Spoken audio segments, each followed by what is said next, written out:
Dear viewers sitting in front of the screen, the characters in this video are delinquents, so please, under any circumstances, do not imitate what you see in this video. Don't do it, man, come on!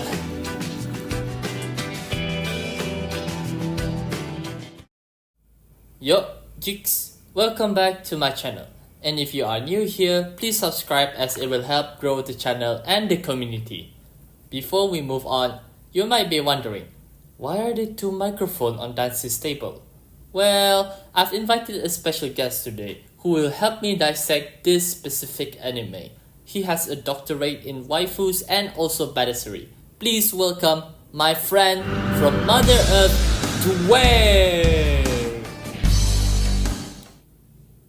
Here's an important note for you geeks. Dwayne doesn't speak much. Why, you may ask? Well, read the manga. Today, we will discuss an anime from the Yankee genre and sort of a slice of life. For those of you who don't know what Yankee is, it's basically a genre about high school delinquents. You know, the rebellious teenagers that dyes their hair blonde and have many tattoos at a questionably young age. A few notable examples coming from this genre are of course Tokyo Revengers, Great Teacher Onizuka, Banana Fish, and the recently released anime Windbreaker. Usually, these anime have an absurd amount of badassery and fighting, like fighting over who could control Tokyo even though you are 15 years old and barely know algebra.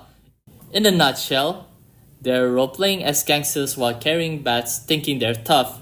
But once I pull out my AR-15 rifle, it will be another story.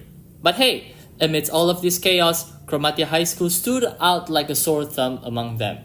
Why? Simply because it's very funny and at the same time chaotic. Our main character is Takashi Kamiyama, a first-year student that enrolled into Cromartie High School.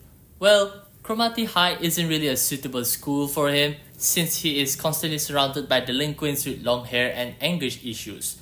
He tried to fit in by dressing up as a delinquent, but of course, he fails miserably. Wait, why is he even in Cromartie High? Well, to answer that mind-boggling questions, dear viewers, you have to simply read the manga. Although Kamiyama is surrounded by adults in high school uniform, he is somewhat an outlier in the school system, simply because he acts normal.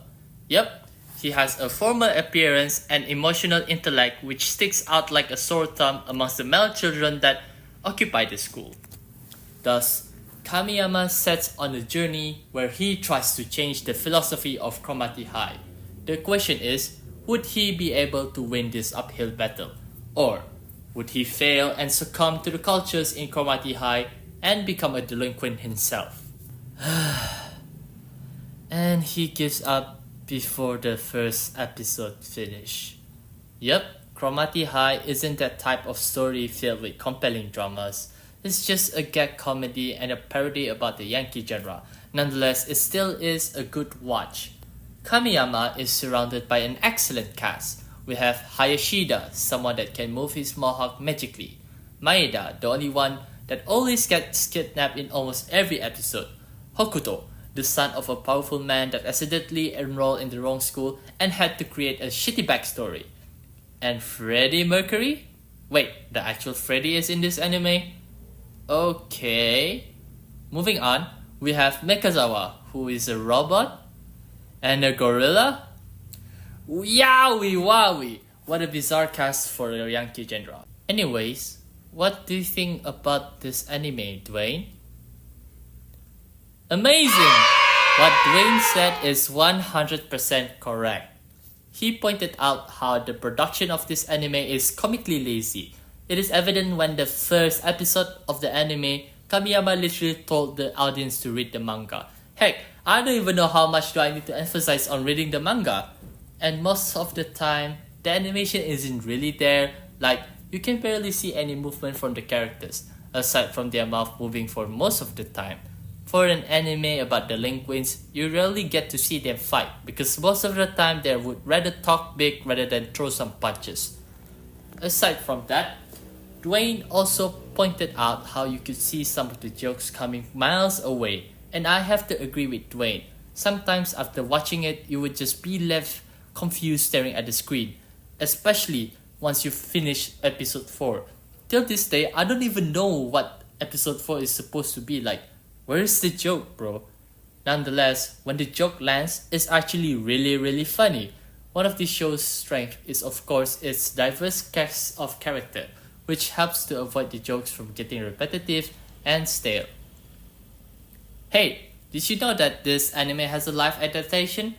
Luckily, instead of becoming another train wreck of a show, Cowboy Bebop, it's very fun to watch. Maybe because of the over-the-top acting and how most situations in Cromartie High School don't really fit in real life. Either way, it's an adaptation that is well done. You know, after watching the movie, the opening sequence of Cromartie High School perfectly made sense. The opening theme, in a nutshell, explains how people nowadays wear a facade on their face, pretending that they are manly and strong, rather than embracing what being a true man is. They would rather hide their feelings and dreams in order to not be shamed or humiliated by others. This is evident in characters like Noboru Yamaguchi, the leader of first years in District High, that aspires to be a comedian but is afraid that it would tarnish his leadership role. Or Kiichi Fujimoto, who is a tough on the outside dude but is scared of internet trolls. Or maybe I'm just over-analyzing things. Anyways, I think both of us agree that Cromartie High School is a really great watch, especially with people that have TikTok brains, and it's only 12 minutes, filled with jokes rather than those whatever rainbow puke addicts from Mr. Beast copies. It's a simple story with boys doing boy stuff. But, before we go, do you have anything to say, Dwayne? Exactly.